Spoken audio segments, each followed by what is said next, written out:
Alright, so my prediction came true. In my last video, I said that once the CPI numbers or the inflation report comes out this week, if it's above 8.6%, the stock market would finish the day in the red on Wednesday. And sure enough, it did. I'm a genius. Now, I'm totally not. I am not smart enough to outsmart the market. It's easy to see in hindsight because anytime economists give us their prediction, if it's anything above their prediction, which was 8.8%, chances are the market will go down that day. And sure enough, we got 9.1% instead. Another 40-year record high and another once-in-a-millennial lifetime event again. But what it means is that this meme template is running out of space to put inflation numbers down. In all seriousness, what it means is that it tells investors the worst is not behind us yet. So investors get scared for their jobs and the recession. They have less money to invest in the market because of inflation, so they sell off some of their stocks to raise some cash, and stocks go down in value. So that's the stock market this week. Pretty simple and straightforward. Now let's talk about crypto, because the worsening just got worse. We had another major crypto company declare bankruptcy. That company was Celsius. Now, if you've never heard of them, Celsius is a pretty big player in the crypto space. As of May this year, they reported their AUM, or assets under management, as roughly $12 billion.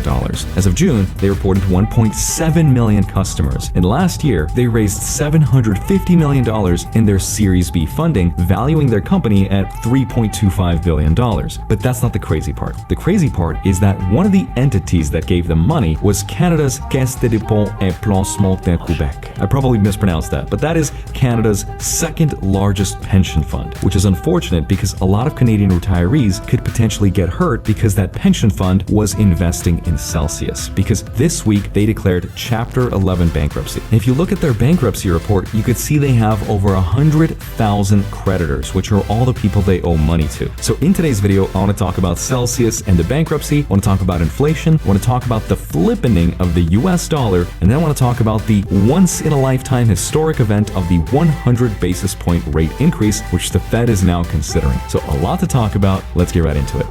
Right now, they're thinking about increasing what's called the federal fund rate by 100 basis points at their next Illuminati, aka FOMC meeting, scheduled at the end of this month on July 27th. Now, right now, the stock market is pricing in the odds at 46.4% chance that the Fed funds rate will go up by 0.75 to 1%. And if it is 1%, that would be historic because that has never happened before. And that's all thanks to today's sponsor, inflation. So please inflate that like button for the low cost of $0 before it becomes more expensive. Now check this out. In the last 12 months, gasoline is up 59.9%. Energy services, which are things like utilities, are up 19.4%, and food is up 12.2%. But don't worry, the good news is if you average these numbers out, inflation's only 9.1%. What? It's the truth. In all seriousness, we know that inflation is probably higher than what's being reported. And here's why. Here is the secret. Inflation can be measured using two different methods. The old way of measuring inflation was using something called the cost of goods index, or the COGI method. So for example, let's say we have these avocados right here, which cost 50 cents. Lenders are like,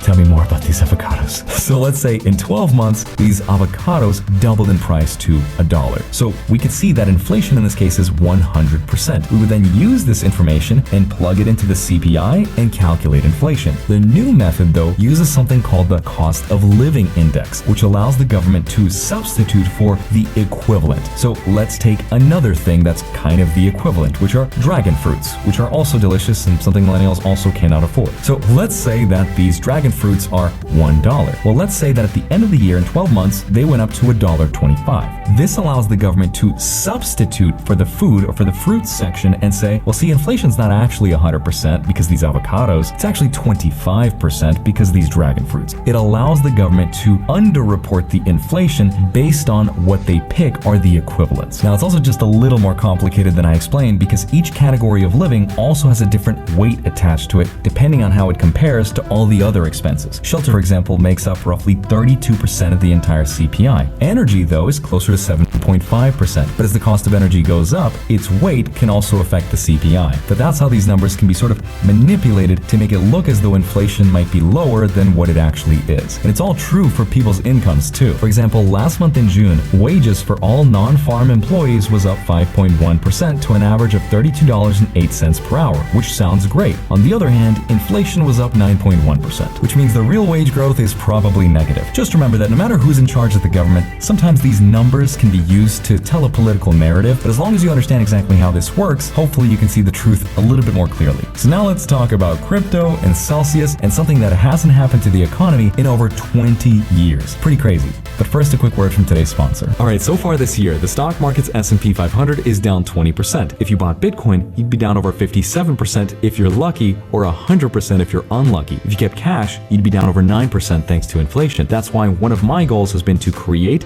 and preserve wealth by following the rich. That's how I noticed in the first half of 2021, global venture funding totaled $288 billion invested. Wall Street makes it easy for the rich to get richer by investing billions into startup companies each year. That allows their money to discover the Ubers and Googles of the world before they become billion-dollar companies. If we were to invest in those startups, we'd have to be accredited investors. And that means making $200,000 a year or more for 2 years, or have a net worth of $1 million.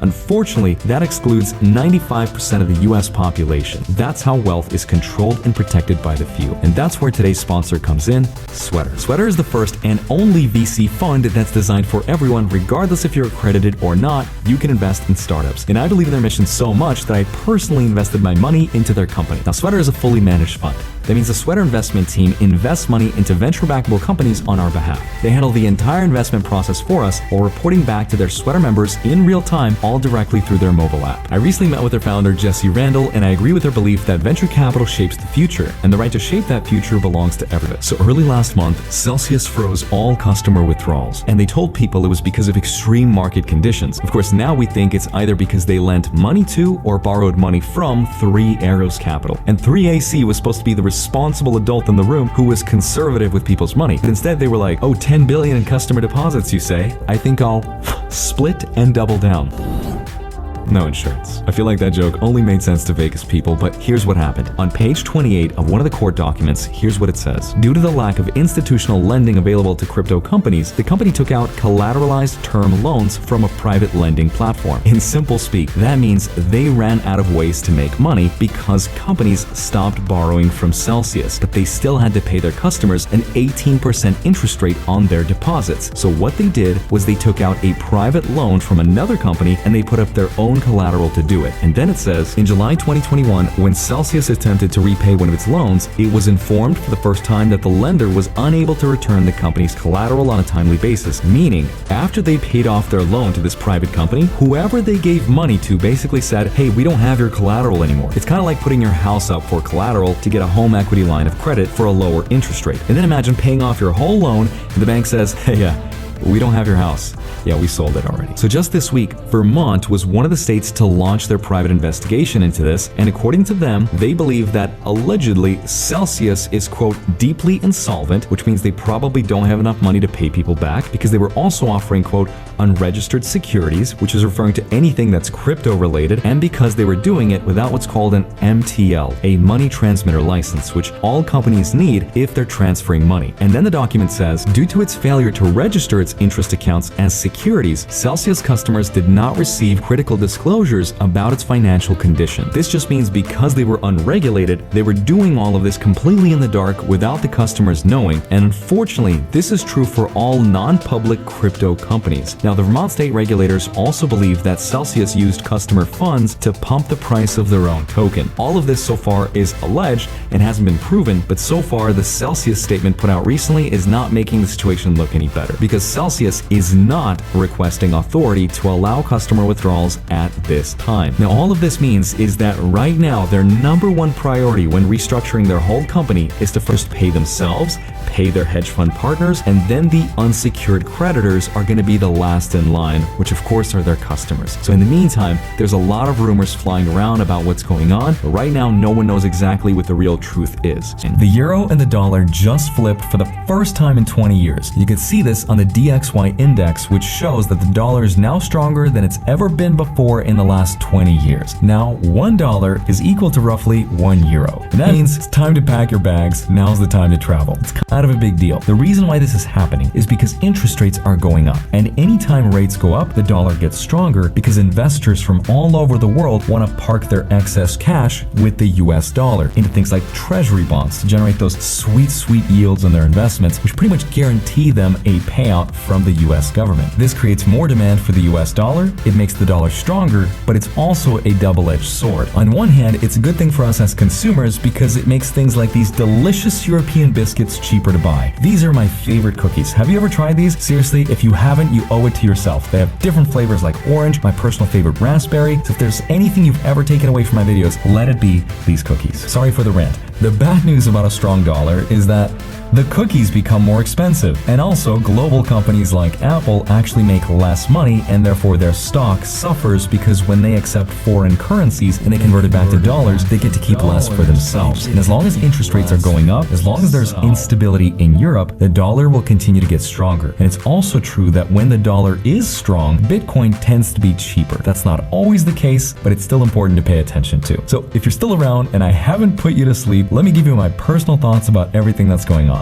As always, have a wonderful rest of your day. Smash the like button, subscribe if you haven't already. Go grab up to $250 worth of free Bitcoin right here. Please don't keep your crypto online. Be careful. Go grab your free stonks. Links are down below, and then go track them automatically with a spreadsheet link down below in my Patreon. Love you. Thank you so much for watching this video. I'll see you soon. Bye-bye.